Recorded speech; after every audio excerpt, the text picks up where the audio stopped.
금요기도에 나오신 성도님들 주님의 이름으로 환영합니다. 이제 어느덧 철로 역정이 13번째 순서를 맞았습니다. 이제 절반을 넘어서 끝에 가까워지고 있는데요. 천성을 향하여 가는 크리스천의 행보가 어떤 것 같습니까? 편한 것 같습니까? 그렇진 않죠. 고난이 많죠. 좁은 문을 지나고 끝날 줄 알았더만 그 이후에 십자가 짐을 벗고 난 이후에 크리스천은 더 많은 고난들을 만나게 되었습니다. 그만큼 이 그리스도인의 삶, 하나님의 말씀을 붙잡고 산다는 것이 얼마나 힘든 것인지, 우리가 거룩하게 저 천국을 바라보며 살아가는 것이 얼마나 어려운 것인지를 잘 보여줍니다. 이 겸손의 골짜기에서 아볼론을 만나서 거의 죽을 뻔했지만 하나님의 은혜로 이 난간을 이겨냈고, 그 다음 사망의 음침한 골짜기에서도 큰 공포의 두려움으로 영과 육이 지쳐서 낭망하여 쓰러지려고 할 때도 역시 하나님의 은혜로 극복하고 믿음이라는 이 동료를 만나 더욱 힘을 내어 순례의 길을 걸어가게 되었던 것을 우리가 계속해서 보았는데요. 이처럼 그리스도인의 거룩한 삶은 결코 쉽지 않습니다. 그럼에도 하나님께서는 우리에게 이 길을 포기하지 않아야 한다고 말씀하고 있는데요. 왜냐하면 이 길 끝에는 반드시 생명의 면류관, 오직 순례의 길을 마친 자들에게 주시는 이 상급이 있기 때문입니다. 또 하나님께서는 자기 백성에게 고난을 잘 이겨내도록 힘과 능력의 은혜를 베풀어 주시죠. 우리 각자의 능력으로는 결코 이러한 것들을 감당할 수 없을 것입니다. 하나님께서 우리와 함께 하시사 우리를 보호하시고 힘주시기에 우리는 이 길을 감히 승리할 것이라고 믿고 담대히 갈 수 있는 것입니다. 이제 여러 가지 고난과 고통을 경험했던 이 크리스천과 함께 동행하는 믿음에게 또다시 큰 어려움을 겪게 되는데요. 이전까지는 사탄과 마귀가 직접 등장하여서 방해했다면, 오늘 보는 이 챕터 13장은 우리가 살아가는 이 세상이 우리를 방해하며 핍박하고 고통스럽게 하는 것을 보여줍니다. 아담의 타락 이후에 세상은 하나님과의 반대의 길, 하나님을 대적하는 길을 가고 있습니다. 그래서 성경에서 기록된 역사와 세상의 역사가 이 추구하는 관점이 다르다는 것을 우리는 이 성경을 통해, 그리고 세상을 살아가면서 많이 경험하게 되죠. 세상은 오로지 돈과 관련이 되어 있습니다. 세상은 참된 진리, 참 생명에는 도무지 관심이 없죠. 오직 돈뿐이에요. 그래서 권력을 가지려고 하고 성공을 하려고 합니다. 그러나 성경은 무엇을 궁극적으로 추구합니까? 바로 구원, 영원한 생명을 말씀합니다. 이 구원을 주시기 위해 하나님께서는 한 사람 아브라함을 택하시고 그로 민족을 이루게 하셨고, 그 민족을 통해 우리 구주 예수 그리스도를 약속하셔서 이 땅에 보내셔서 마침내 그리스도께서 십자가의 대속을 통해 구원을 이루어 주십니다. 그리고 예수님께서 이루신 구원을 하나님께서 택하신 모든 자들이 다 얻기까지 하나님께서는 이 세상 속에서 구원의 역사를 이루어가고 계신 것입니다. 그 구원의 역사는 현재까지도 계속 진행 중입니다. 이처럼 세상의 역사와 이 구속사, 구원의 역사는 전혀 다른 관점으로 흘러가고 있습니다. 문제는 이 세상이 하나님의 구원을 방해하고 핍박한다는 것에 있습니다. 결코 우리가 그냥 구원을 얻도록 우리를 그냥 두지 않는다는 것입니다. 사탄 마귀는 구원받은 우리가 이 생명의 면류관을 얻지 못하도록 계속해서 유혹하며 또 핍박하고 방해를 합니다. 오늘 13장의 허영의 시장에서는 바로 이러한 상황들을 보여주는데요. 이제 광야길에서 이 수다쟁이를 만났던 크리스찬과 믿음은 광야를 다 벗어날 무렵 그들을 좁은 문으로 인도했던 전도자를 다시 만나게 됩니다. 전도자가 이 크리스천과 믿음에게 나타난 이유는 그들이 곧 이 허영이라는 도시에 들어가게 되는데, 그곳에서 있을 이 시험과 위험을 경고하고 또 극복하도록 도와주기 위해서였습니다. 전도자는 크리스천과 믿음이 그동안 겪었던 모든 일들을 나누었고, 어려움들을 잘 극복한 것에 대해서 기뻐하며 생명의 면류관을 얻기 위하여 계속 인내하며 달려나가라고 격려합니다. 그러면서 아직 그들이 마귀의 세력권에서 완전히 벗어나지 못했기에 이 죄에 대해서 대항해서 싸우기는 했지만 피투성이가 되어 죽을 정도로 이 무시무시한 경험은 별로 하지 못했다고 전도자는 말해요. 그러면서 육체의 정욕을 조심하라고 경고하며 앞으로도 많은 환난을 겪을 것이고 결박과 환난이 기다릴 것이라고 경고하며 의미심장한 말을 하는데요. 전도자는 이렇게 말합니다. 제가 그 성경 구절 거기다 적어놨는데요. 보시면은 머지않아 하나의 소도시가 눈에 띄일 것입니다. 그 도시에 들어서면 사방에서 당신들을 죽이려 드는 마귀들이 공격해 올 것인데 당신들 중 한 사람 혹은 두 사람 모두가 피로써 당신들이 믿고 있는 하늘의 복음을 증언해야만 할 것입니다. 그러나 죽음을 무릅쓰고 믿음을 지키려는 자에게 하나님께서는 생명의 관을 씌워줄 것이며 그 고통은 이루 형언할 수 없겠지만 죽은 자의 영광은 살아서 여행을 계속하는 자의 영광보다 더욱 클 것입니다. 왜냐하면 그는 산자보다 먼저 천국에 도착할 수 있을 뿐 아니라 살아남아서 계속 길을 가는 동안 도중에 만나게 될 여러 가지 고통에서 벗어날 수 있기 때문입니다. 전도자의 이야기를 들어보면 앞으로 들어가게 될 도시, 이 도시 이름은 허영이라는 도시인데요. 이곳에서 크리스천과 믿음이 큰 고난을 당하게 되고 한 사람은 피로써 증거, 이거는 순교를 뜻합니다. 이 둘 중 한 사람은 순교를 당하게 될 것이라고 말하는 것입니다. 그리고 순교를 당하는 자는 결코 헛된 죽음이 아니라 이 죽음이 살아있는 자보다 더 나은 영광을 얻게 될 것이라고 말합니다. 왜일까요? 이 죽은 자는 비록 그 고통이 심하겠지만 먼저 천국에 들어가고 이제 살아남아서 순례의 길을 가는 자가 만나게 될 이 여러 가지의 고통을 겪지 않아도 되기에 더 나은 영광을 얻게 되는 것이라고 말하는 것입니다. 상당히 무서운 환난을 만나게 될 것을 전도자는 경고하고 있는 것입니다. 이제 전도자의 경고를 들은 두 사람은 이제 허영이라는 이 도시에 들어가게 되는데요. 그곳에는 1년 내내 쉬지 않고 시장이 열립니다. 사진 한번 보여주실까요? 첫 번째 사진이요. 잘 보이시나요? 예, 흑백 사진이라서 조금 어려우실 텐데, 네, 막 각종 잔치와 여러 가지 일들이 막 벌어지고 있는 사진입니다. 우리로 말하면 이제 장터인데 보통 우리는 3일장 내지는 5일장이 열리죠. 근데 여기는 1년 내내 쉬지 않고 이런 장이 열린다고 합니다. 이 허영의 시장에 대해서 잠깐 소개를 하면요, 이곳은 5,000년 전부터 있었던 시장이라고 합니다. 그래서 이곳을 순례자들이 지나간다는 것을 알아챈 이 바알세불과 아블론과 군대라는 이 마귀는 이 허영의 도시 안에다가 온갖 종류의 허영을 사고 파는 이 시장을 만들어 버린 것입니다. 순례자들을 유혹해서 이 허영, 헛된 것입니다. 이 허영에 몰두해서 육신적인 삶을 살도록 만든 것이죠. 이곳에서는 안 파는 게 없어요. 심지어 아내, 남편, 아이들, 생명, 피, 육체를 비롯해서 팔 수 있는 모든 것을 다 파는 시장입니다. 무섭지 않습니까?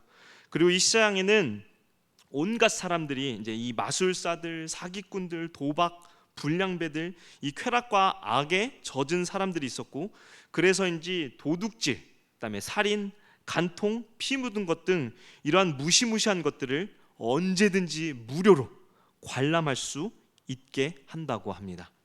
이 허영의 시장은 순례자들이 이 순례 가는 길을 잊고 이곳에 머무르며 그 파는 것들과 구경하는 것에 몰두하게 만들고자 한 것입니다. 순례자들은 반드시 이 도시를 지나야만 했는데요, 이 도시를 지나지 않으려면 세상 밖으로 나가는 수밖에 없다고 합니다. 죽어야 된다는 거예요. 불가능하겠죠. 사실상 허영의 이 시장을 피할 수 없다는 것입니다. 그래서 예수님께서도 이 허영의 시장을 지나셨다고 합니다. 예수님께서 광야에서 받으신 시험이 바로 그것인데요, 이 허영이라는 도시의 주인인 이 바알세불은 예수님을 유혹해서 온갖 허영을 사도록 권고하였고, 만약에 이 마귀의 권고를 예수님께서 따랐다면 마귀는 예수님을 이 도시의 주인으로 삼으려고 했다고 합니다. 그러나 어떻습니까? 예수님께서는 당연히 이 시장의 시험을 견뎌내시고 이기시고 지나가셨습니다. 이처럼 허영의 시장은 아주 오래전에 세워진 것으로 오랜 기간 동안 변함없이 유지되어 온 거대한 시장이었습니다. 이 허영의 시장은 무엇을 상징하는 것 같습니까? 바로 하나님을 대적하는 세상인 것입니다. 그리고 이러한 세상에서 성도는 살아가고 있죠. 성도는 이 세상을 결코 벗어날 수 없습니다. 허영의 시장은 바로 이러한 것을 보여주는 것입니다. 그렇다면 허영의 시장은 우리 성도들을 어떻게 바라보며 우리들을 어떻게 위기에 빠뜨릴까요? 오늘 23장 허영의 시장에서 그것에 관하여 말하는데요. 두 순례자, 이제 크리스천과 믿음도 반드시 이 도시를 통과해야만 했기에 이곳에 들어오게 됩니다. 이 두 사람이 신의 발을 들여놓자 시장에 모인 사람들이 여기저기 웅성거리기 시작하더니 도시 전체가 떠들썩하게 되어버렸습니다. 세 가지 이유가 있었는데요. 첫째는 먼저 이제 순례자들이 입고 있는 이 옷이 그곳의 사람들이 입고 있는 옷들과는 달랐습니다.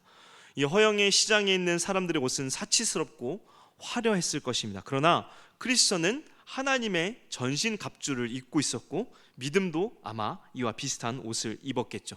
이제 둘째는 순례자들의 이 말씨였습니다.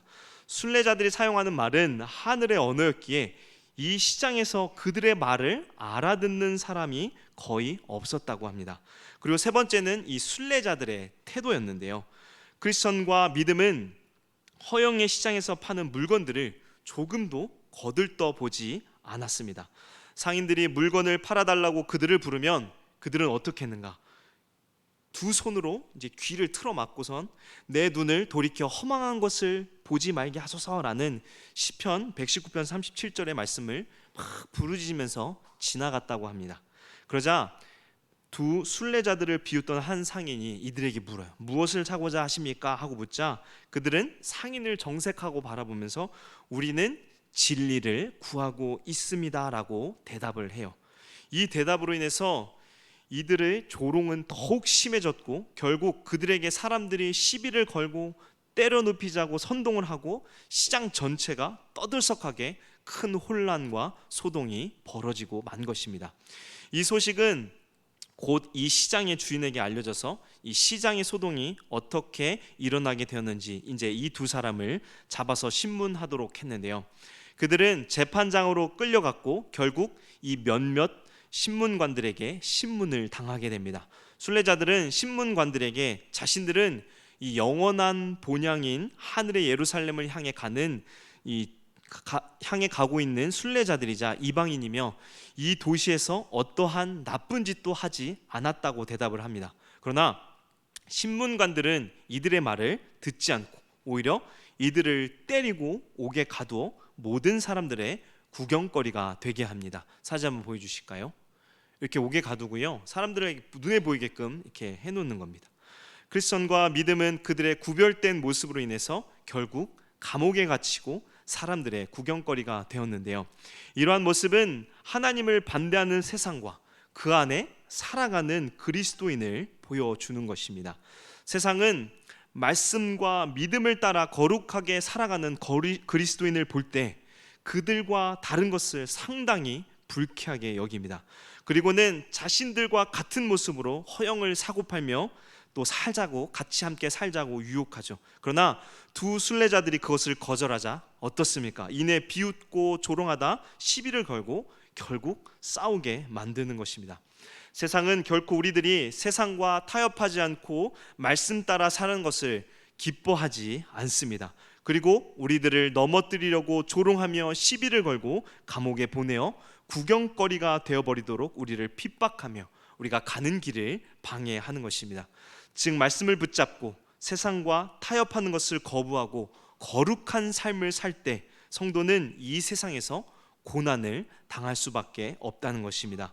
디모데후서 3장 12절에 바울 사도가 이렇게 말씀을 하는데요. 보시면 무릇 그리스도 예수 안에서 경건하게 살고자 하는 자는 박해를 받으리라. 교회의 역사를 보면 언제나 세상은 성도를 이렇게 핍박했고 성도는 고난을 받았던 것을 알 수 있습니다. 지금 우리나라는 그렇지 않지만 당시 존 버년의 시대는 복음을 바르게 전하는 것만으로도 감옥에 가고 먹고 사는 것이 어려워지도록 만들었습니다. 붙잡고 있는 진리를 버리고 세상을 따르도록 핍박하는 것입니다. 지금도 우리가 세상과 타협하지 않을 때 어떻습니까? 언론을 비롯한 세상 사람들이 얼마나 우리를 비방하며 진리를 전하면 오히려 해를 받도록 법을 바꾸려고 하지 않습니까? 세상은 진리를 붙잡고 살아가는 성도를 결코 그냥 두지 않고 유혹과 핍박으로 넘어지게 만듭니다. 그러한 세상에 우리는 어떻게 대처해야 할까요? 크리스천과 믿음은 이곳 사람들에게 온갖 놀림과 경멸, 분풀이 이 욕설의 대상이 되었지만 이들은 욕짓거리를 축복으로, 나쁜 말을 좋은 말로, 박해를 친절로 갚아줍니다. 악을 선으로 갚고자 노력했던 것입니다. 베드로전서 3장 9절에 이렇게 말씀하죠. 악을 악으로, 욕을 욕으로 갚지 말고 도리어 복을 빌라. 이를 위하여 너희가 부르심을 받았으니 이는 복을 이어받게 하려 하심이라. 하나님께서는 악을 악으로 갚는 것이 아니라 도리어 복을 빌라고 말씀합니다. 왜 우리는 이렇게 살아야 하는 것일까요? 하나님의 영광을 위해서이며 세상이 하나님의 영광을 보도록 하기 위함입니다. 베드로전서 4장 11절에 이렇게 말씀을 하는데요. 만일 누가 말하려면 하나님의 말씀을 하는 것 같이 하고 누가 봉사하려면 하나님이 공급하시는 힘으로 하는 것 같이 하라. 이는 범사에 예수 그리스도로 말미암아 하나님의 영광을 받으시게 하려 함이니 그에게 영광과 권능이 세세에 무궁하도록 있느니라. 아멘. 하나님의 영광을 위해 우리의 말과 행동에 하나님의 영광이 드러나도록 힘써야 한다고 말씀하고 있죠. 이 허영의 시장 사람들과는 다른 두 사람의 선한 모습을 이제 사람들이 보자 어떠한 일이 벌어졌는가 하면 이들을 박해하는 것은 비열한 행동이라고 비난하고 이 크리스천과 믿음을 동정하는 사람들이 생겨나게 된 것입니다. 이 두 순례자의 행동에 영향을 받게 된 것입니다. 이것이 바로 그리스도인의 삶의 모습인데요. 비록 우리가 억울한 일을 당하더라도 우리는 그리스도인답게 말씀을 따라 행해야 함을 보여주는 것입니다. 그리고 그러한 그리스도의 향기가 나는 행동은 반드시 이처럼 열매를 맺게 되는 것입니다. 후에 이제 이 크리스천의 아내도 이곳을 지나가게 되는데 이 두 순례자의 영향을 받아 이곳에 신앙 공동체가 생겨나게 됩니다. 변하지 않을 것 같은 세상이 변하게 된 것입니다. 베드로전서 2장 12절에도 이렇게 말씀을 하는데요. 너희가 이방인 중에서 행실을 선하게 가져 너희를 악행한다고 비방하는 자들로 하여금 너희 선한 일을 보고 오시는 날에 하나님께 영광을 돌리게 하려 함이라. 하나님께서는 우리의 선한 행실을 통해 그리스도를 모르는 자들이 그리스도를 발견하고 복음을 통해 구원받도록 하나님께서는 우리를 부르셨고 구원의 은혜를 베푸신 것입니다. 그렇기에 우리는 삶을 통해 하나님의 은혜와 진리를 드러내야 하는 것입니다. 다시 이제 이야기로 돌아왔어요. 두 순례자를 옹호하는 사람들이 생기자 이곳에 있던 사람들은 더욱 분을 내며 동정하는 사람들과 갈라져서 서로 욕짓거리를 하면서 큰 싸움으로 다시 번지게 됩니다. 시장이 더 난리가 나게 된 것이에요. 그러자 이러한 난리까지도 다 순례자들의 잘못이라고 판결을 받게 됩니다. 계속해서 억울한 일을 당하게 되는 것입니다. 그리고 이 두 사람을 두들겨 패고는 이들을 옹호한 사람들에게 이제 본보기로 보여주기 위해서 족쇄와 쇠사슬로 묶은 채 시장 여기저기로 끌고 다녔습니다. 사진 한번 보여주실까요? 저렇게 끌고 다니면서 이제 옹호한 사람들에게 본보기로 보여주는 것입니다. 이러한 치욕을 당해도 두 순례자는 매우 신중하게 처신하며 온유와 인내로 받아들이자 적게나마 이들의 편에 섰던 자들이 더 늘어나게 된 것입니다. 결국 시장의 주인은 더욱 분노했고 그들을 결박한 것으로는 그들이 받는 처벌이 여기서 끝나면 안 되겠다라고 생각하고 부족하다고 여겨서 사형을 시켜야겠다는 생각을 하게 됩니다. 최종적으로 재판을 받을 때 사형으로 판결을 내려 사형시켜 버리려고 하는 것입니다. 순례자들은 비로소 이제 전도자가 이야기해 준 것이 기억이 났고 서로를 위로하며 이 닥쳐올 큰 고난이 누구이든 간에 그것이 곧 자신의 최고 행복이라 여기며 이제 이 처분을 기다리게 됩니다. 추우신 것 같은데 혹시 에어컨을 꺼주실 수 있을까요? 네, 앞에 추우신 것 같습니다. 이제 곧 최후 판결을 받기 위해 다시 재판을 받게 되었는데요. 이제 이곳의 재판장의 이름이 되게 재밌습니다. 선혐오경이에요. 선을 혐오한다거든요. 사진 한번 보여주실까요? 선을 미워하게 생겼나요? 영어 이름으로는 hate good입니다. 선을 매우 싫어한다고 해서 선혐오입니다. 이 경이라는 것은 영국에서 이제 높은 직위의 사람을 표현할 때 무슨 경 이렇게 하지 않습니까? 이 선혐오라는 사람이 이제 이곳의 재판장이었습니다. 이제 고소 내용은 고소하는 자의 이 상업을 방해하였으며 시장의 혼란을 일으키고 그들의 왕이 제정한 이 법률을 어기고 경멸하며 순례자들의 의견에 동조하는 당파를 만든 죄를 범하였다고 말합니다. 죄목이 어떻게 되냐면 첫째는 사업 방해, 둘째는 시장 혼란, 셋째는 그들이 만든 법률을 경멸, 넷째는 당파를 만들어서 싸우게 만들었다는 것입니다. 이때 믿음이 이들의 신문에 대하여 단지 지극히 높으신 이 하나님께 대적하는 자만을 대적했을 뿐 결코 소동을 일으키거나 선동하거나 파당을 만들지 않았습니다라고 대답을 합니다. 그러자 이 믿음의 말에 반박하고자 3명의 거짓 증인이 나서서 발언을 하게 됩니다. 이들의 이름은 시기와 미신과 아첨이었습니다. 사진 한번 보여주실까요? 맨 앞에 있는 사람이 시기, 그 다음 미신, 아첨이죠. 네, 아마 저렇게 생겼을 것 같아요. 네, 시기라는 증인이 먼저 이렇게 증언을 해요. 믿음은 이 왕, 백성, 법률 관습을 무시하고 이 자기 신앙과 경건의 규칙을 전하려고 감염시키려고 한 자로서 허영의 거리 관습과는 정반되어서 그와 화합할 수 없다라고 말합니다. 그러니까 시기는 믿음이 거룩하고 경건하게 사는 것에 분노하여서 이 자신의 불의와 죄악이 드러날까 봐 그를 거짓으로 그가 감염시키려 했다고 얘기를 하는 것입니다.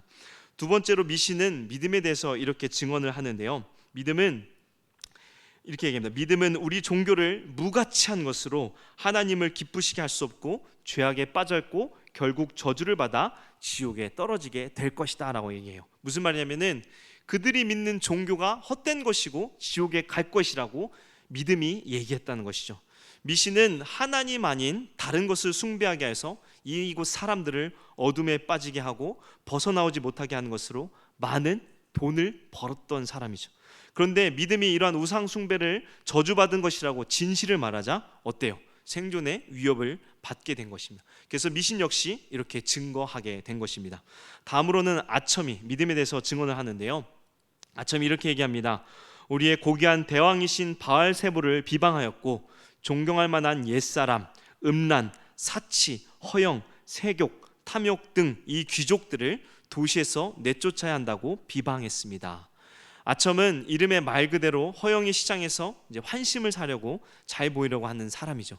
그렇기 때문에 지금 믿음이 하지 않은 일들을 했다고 거짓 증언을 하고 고소를 한 것입니다. 이를 통해서 분명 아첨은 불이한 이익을 얻게 되겠죠. 이 세 사람의 거짓 증언이 끝나자 믿음은 담대하게 자신을 변호하면서 이제 복음을 전하는데요. 믿음은 먼저 시기의 이 증언에 대해서 이렇게 얘기를 합니다. 세상의 어떤 관습, 규칙, 관습일지라도 하나님의 말씀에 어긋나는 것은 기독교 정신에 어긋난 것이라고 대답을 하죠. 그리고 미신의 증언에 대해서는 하나님을 경배하기 위해서는 신성한 믿음이 필요하고 이 믿음을 얻기 위해서는 오직 하나님의 뜻을 보여주는 신성한 계시, 말씀입니다. 계시가 필요하며 이 말씀에 부합하지 않는 것은 하나님을 경배함도 신앙도 아니다라고 얘기합니다. 즉 시기에 대해서는 그들의 관습과 종교와 문화와 모든 것이 당연히 기독교 정신에 어긋났기 때문에 잘못됐다고 얘기를 했고요. 미신의 증언에 대해서는 그들이 믿는 것이 헛된 것이기 때문에 오직 말씀에 붙잡혀 예배드리고 하나님을 경배해야 된다고 얘기하는 것입니다. 마지막으로 아첨의 증언에 대해서도 이 도시의 임금과 소위 귀족이라고 불리는 신하들은 이것보다 오히려 지옥이 더 어울린다고 담대하게 반박을 하는 것입니다. 사실 믿음의 이러한 변호는 신앙 고백이 담겨져 있죠. 참된 믿음이 무엇이며 누구를 경배해야 하는지, 그리고 어떻게 살아가야 하며 무엇이 진정으로 가치가 있는 것인지를 믿음은 이곳에서 담대하게 답변하는 것입니다. 그러자 재판장은 옆에서 재판을 지켜보고 있는 배심원들에게 판결을 내려달라고 부탁을 하는데요. 우리 배심원들 사진 한번 보여주실까요? 선하게 생겼습니까? 악하게 생겼습니까? 무섭게 생겼죠. 이 배심원들의 이름을 보면요, 이름들이 그렇습니다. 미스터 맹목, 미스터 불량, 미스터 악의, 미스터 호색, 미스터 방탕, 미스터 성급, 미스터 자만, 미스터 증오, 미스터 거짓말쟁이, 미스터 잔인, 미스터 빚 혐오, 미스터 완고. 이름들이 대단하죠. 네, 당연히 이 배심원들은 이미 유죄 판결에 동의했습니다. 그리고 만장일치로 유죄 판결을 결정짓고 사형 선고를 내립니다. 믿음은 가장 참혹한 사형에 처해지게 되는데요. 그들은 믿음을 감옥에서 끌어내요. 채찍질하고 주먹질하고 피부 곳곳을 칼로 찌르고요, 돌로 치고 큰 검으로 찌르고 또 화형틀에 묶어서 살이 불에 타 재가 되게 합니다. 사진 한번 보여주실까요? 사진을 잘 보시면은 밑에서 화형을 당하죠. 근데 위에 또 다른 그림이 있습니다. 사진을 잠깐 두시면요, 믿음은 이렇게 해서 허영의 시장에서 고난을 당하다가 종말을 맞게 되는데요. 그러나 이 믿음이 순교할 때 위에 보시면 수많은 군중들 뒤로 두 팔의 말이 이끄는 마차 한 대가 그를 기다리고 있다가 그의 고통스러운 환난이 끝나자마자 곧장 그를 태워가지고 나팔 소리를 울리며 구름 사이를 헤쳐 지름길로 천국문에 이르게 됩니다. 이는 믿음이 순교를 당했지만 존 버녀는 믿음의 순교가 사탄 마귀에게 패배한 것이 아닌 승리자로 천성의 이분에 더 가까이 갔음을 보여주는 것입니다. 즉 죄악된 세상에서 담대히 믿음을 지켰고 그로 인하여 비록 순교를 당했지만 이 순교, 믿음을 지킴으로 당한 죽음이 결코 허망하거나 하나님께서 그를 버려두신 것이 아니라 오히려 생명의 면류관을 훨씬 더 빨리 얻는 것임을 보여주는 것입니다. 존 버녀는 그 어떠한 세상의 핍박과 환난이 있더라도 하나님께서 그 영혼을 끝까지 지켜주시는 하나님의 은혜를 보여주고자 한 것입니다. 이 하나님의 은혜는 이 크리스천에게도 나타났는데요. 크리스천은 집행유예를 받고 다시 감옥에 보내졌다가 하나님께서 이 배심원들과 관리들의 노여움을 장악하시어서 감옥에서 벗어나 가던 길을 계속 갈 수 있게 하십니다.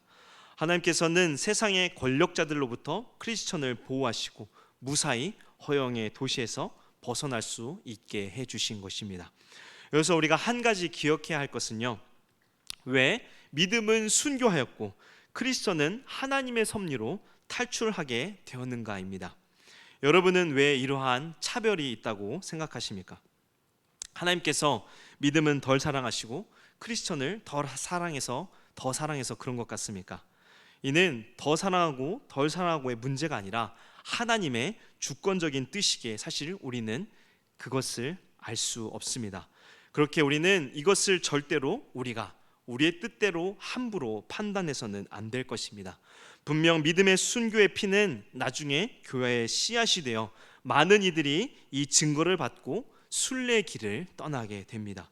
결코 그의 순교가 세상에 헛된 것이 아니라는 것입니다. 그렇다면 왜 크리스천은 탈출하게 하나님께서 하셨는가? 이는 그가 아직 하나님의 뜻을 이루어야 하는 믿음의 수고가 남아있기 때문입니다. 그가 살아있음이 결코 더 나은 것이 아니라 그를 통해 하나님의 뜻을 이루는 일들이 아직 더 남아있기에 하나님께서는 그로 탈출하게 하시고 순례의 길을 나아가도록 하신 것입니다. 오늘 허영의 시장은 그리스도인들이 이 세상에서 어떻게 고난을 당하는지를 보여줍니다. 크리스천과 믿음은 세상의 것에 주목하지 않았습니다. 세상의 것은 허망한 것들이죠. 요한일서 2장 15절 17절에 이렇게 말씀하는데요, 우리 말씀 요한일서 2장 15절에서 17절 말씀 함께 읽겠습니다. 이 세상이나 세상에 있는 것들을 사랑하지 말라.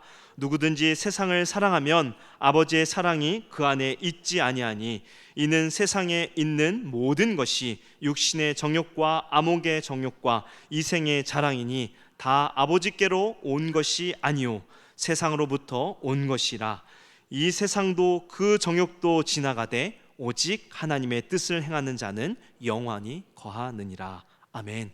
오직 무엇만이 영원히 남습니까? 하나님의 뜻을 행하는 자입니다.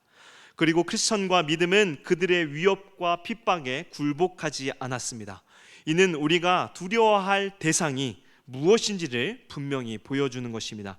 우리가 두려워야 할 대상이 누구입니까? 마태복음 10장 28절에 예수님께서 이렇게 말씀하십니다. 몸은 죽여도 영혼은 능히 죽이지 못하는 자들을 두려워하지 말고 오직 몸과 영혼을 능히 지옥에 멸하실 수 있는 이를 두려워하라. 우리가 두려워해야 할 대상은 세상이 아닌 영혼을 능히 멸하시는 하나님입니다. 비록 우리가 세상에서 고난과 어려움을 당할지라도 우리는 하나님을 굳건히 붙잡고 인내하여 천성을 바라보며 믿음의 행진을 해야 합니다. 그럴 때 하나님께서는 반드시 우리에게 생명의 면류관을 주시겠다고 약속하셨습니다. 오늘 본문 말씀 요한계시록 2장 10절 말씀 우리 다시 한번 읽겠습니다. 너는 장차 받을 고난을 두려워하지 말라. 볼지어다 마귀가 장차 너희 가운데서 몇 사람을 옥에 던져 시험을 받게 하리니 너희가 10일 동안 환난을 받으리라. 내가 죽도록 충성하라. 그리하면 내가 생명의 관을 내게 주리라. 아멘. 환난을 받지만 죽도록 충성하라. 그리하면 생명의 관을 얻으리라. 우리는 누구입니까? 구원받은 주의 백성입니다. 우리는 세상에서 이 세상 사람들과 다르게 구별되어 거룩하게 하나님의 뜻을 위하여 살아가는 자들입니다. 세상은 구별된 우리를 거절하며 분노하여 우리를 비상식적으로 괴롭히며 박해할 것입니다. 그럼에도 우리는 고난과 환난을 두려워하지 않고 믿음의 담대함으로 저 천성의 면류관을 소망하며 하나님의 뜻을 이루어 거룩한 주의 백성으로 살아가는 저와 여러분 되기를 주님의 이름으로 축원합니다. 함께 기도하겠습니다. 우리를 지키시고 선하게 인도하시는 하나님, 오늘 허영의 시장을 통해 하나님을 대적하는 세상과 세상을 살아가는 그리스도인의 모습을 보았습니다. 하나님, 먼저 우리를 부르신 하나님의 뜻을 우리가 항상 잊지 않도록 날마다 말씀을 묵상하며 예배를 사모하고 기도에 힘쓰는 자들이 되게 하옵소서. 그래서 허망한 세상을 바라보지 않게 하시고 구별된 거룩한 모습으로 살아가는 우리들 되게 하여 주옵소서. 세상에서 우리는 고난을 당할 수밖에 없습니다. 이 고난을 두려워하지 않게 하시고 약속하신 생명의 면류관을 얻도록 믿음의 담대함을 주시고 우리를 선하게 보호하여 주옵소서. 이 시간 우리가 함께 기도의 제목들을 가지고 간구합니다. 그리스도께서 베푸신 십자가의 은혜를 의지하며 담대하게 믿음으로 기도하오니 우리의 간구 가운데 역사하사 하나님의 놀라운 은혜를 경험하는 기도의 시간 되게 하여 주옵소서. 우리를 권하신 예수 그리스도 이름으로 기도합니다. 아멘.